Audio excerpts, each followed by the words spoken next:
Hi Beavers, I'm Catherine and I'm a Beaver leader at First Key with Beaver Group, and this morning I'm going to be showing you how to replant from existing flowers and plants in your garden. So we're going to be doing a bit of gardening. Don't worry, we will not be using any materials that you probably haven't already got. So yeah, don't worry. But first of all, if you have got any compost, you do need to get that out now. We need a pot of some sort. If you haven't got any just normal plant pots, then a mug will do. Obviously don't use a mug that you use all the time, but maybe a mug of old. Your mums and dads will get you that out. You need a pair of scissors and you need a knife. Now don't worry, it doesn't have to be a sharp knife. Please be careful using knives, but you can use a simple butter knife that isn't sharp at all. This one's not sharp. And plain old pair of scissors, it doesn't matter. So that's what you'll need for this session. So what we're going to do is we're going to basically take a stem off the rose bush, and we're going to learn how to repot it to basically grow a new rose bush. And this would be great because then you can grow all the rose bushes in your garden, and it's going to look really nice. So first things first, we need to put some compost in our cup. So just fill it all the way up, try and compact it in. If you've got a hard bit, chuck it to one side. Right, so fill it virtually to the top,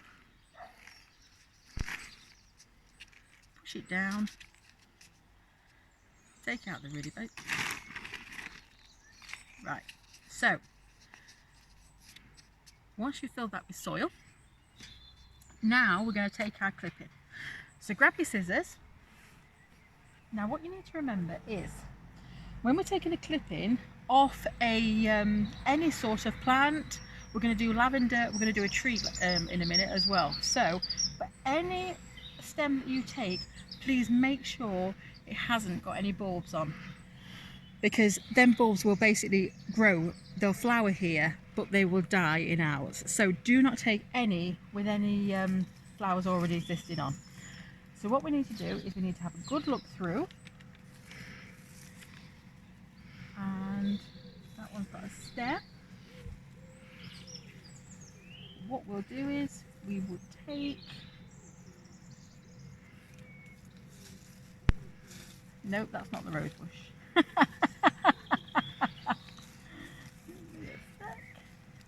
We're going to take that one. So chop it about there.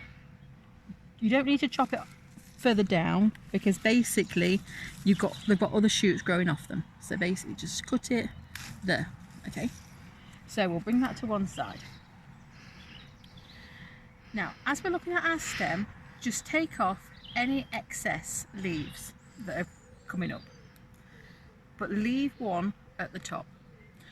Now what we're going to do now is we need to shave the stem to basically let the water and everything start going into the stem a lot earlier than at the root. So grab your knife. Like I say, please be careful around knives, but you can use a simple butter knife that's not sharp. Like I say, this one's not sharp at all. But what we need to do is we need to basically just scratch off the stem to reveal the white middle. So once you've revealed the white middle, turn it over, and then we need to do it again at the other side. Don't start right from the tip, start about 1 centimetre in. And then just shave the bit off. Once you see the white in the middle again, take off the excess, and then you should be able to see the white both sides. You don't need to do all the way around, just do one at one side. One at either side even. And now all you need to do after that is basically put it in your compost, like so. Now that's a rose bush, but we've also got a few thicker plants as well. So we've got lavender. So again, same again. Lavender's got a bit of a tougher stem, but all we need to do is we need to shave off, again, not to the tip, to see the white middle. Turn it over, do it at the other side, and then pop it. What did we not do? We didn't take the bits off up.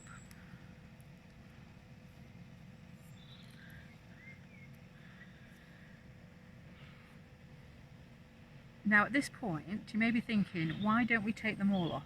Now, good reason is that you want to see if your plant is healthy, growing, needs watering.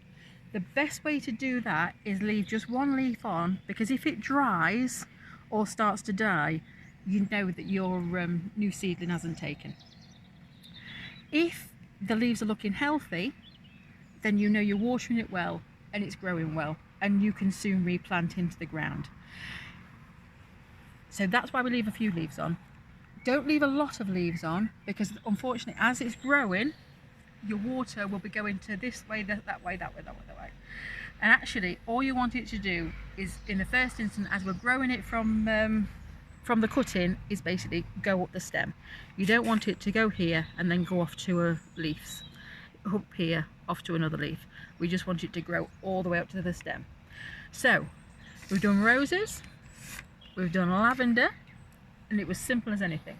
Now this is a cutting, bit of an experiment myself here, because we only just planted this tree in the garden, but this is a pear tree, so hopefully it's growing really well. It was just like the kind of bark and so the flowers are coming really, the leaves are coming well, should I say. So now I'm going to try and replant the pear tree to see if I can grow another one. Sorry, plum tree, not pear tree. So again, same thing, maybe use a little bit of a bigger pot for this one though, because it is a tree. And if you've got a bigger pot than this, please use a bigger pot. This was the biggest one I could find. So again, what we need to do, same process as with the flowers, is that you just need to scrape off into the bark like that, both sides,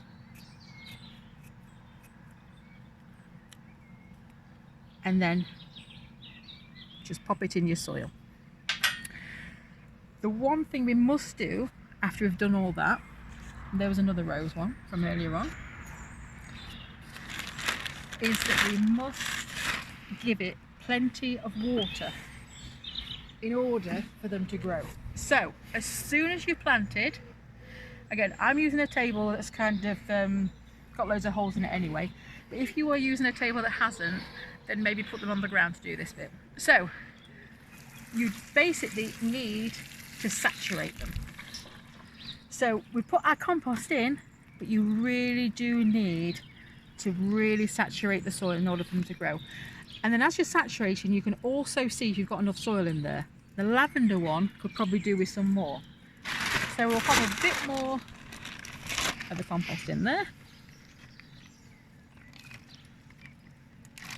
And then we give it another soaking.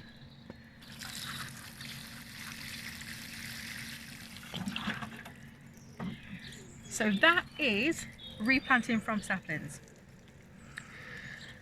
Cuttings even. So, replanting cuttings. Next up, we are going to do, if you haven't got any pots, it doesn't matter. Because another great way of planting seeds is in toilet rolls. So, I have cut the end off these toilet rolls. And what you need to do is basically just fold in the bottom of your toilet roll. Make sure it's totally sealed. Hopefully you won't be having as much difficulty as me.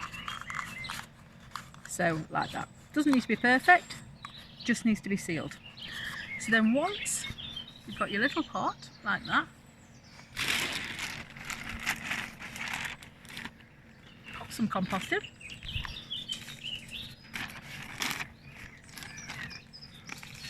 Again to the top. Now this is great if you've already got any seeds lying around the house. This is not overly suitable for your big cuttings like the tree the plum tree and the rose bush. It can probably be due for the lavender though, but again, not for the rose and the plum tree. So what I'm going to do is I'm going to pop them all in there. So these are just a few I've made earlier. Kind of give us a few examples. Put a bit more soil in them too.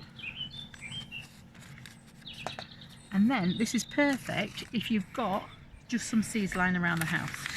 So these are my seeds that I've got. And then basically just take a few seeds and just push them right into the soil like that. Pop them in and then just poke your finger down. Pop a few in there. Poke your finger down. Pop a few more in than a couple, because then at least if they it means that some will take, even if you kind of pop a few in like that. Push it right down. Like that.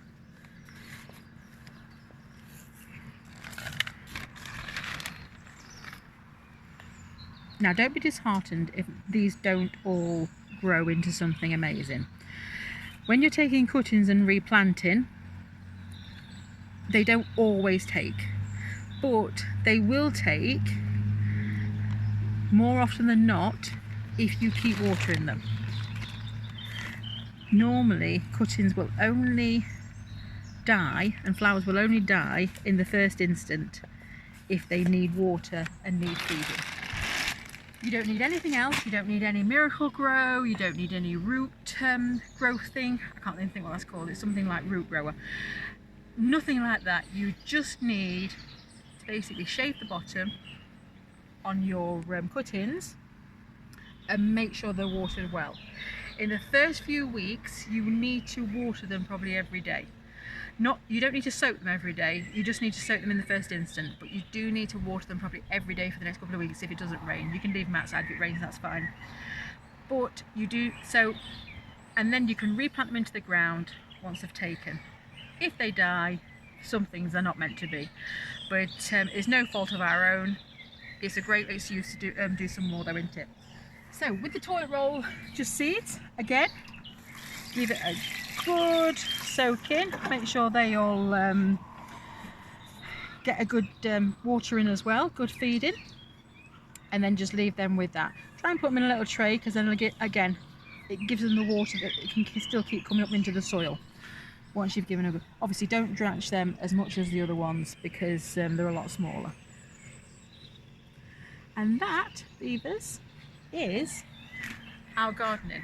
So let me know how you get on with taking a cutting and then growing it. I'd love to see your results if it all comes good and you end up growing like trees and new rose bushes and new lavender plants.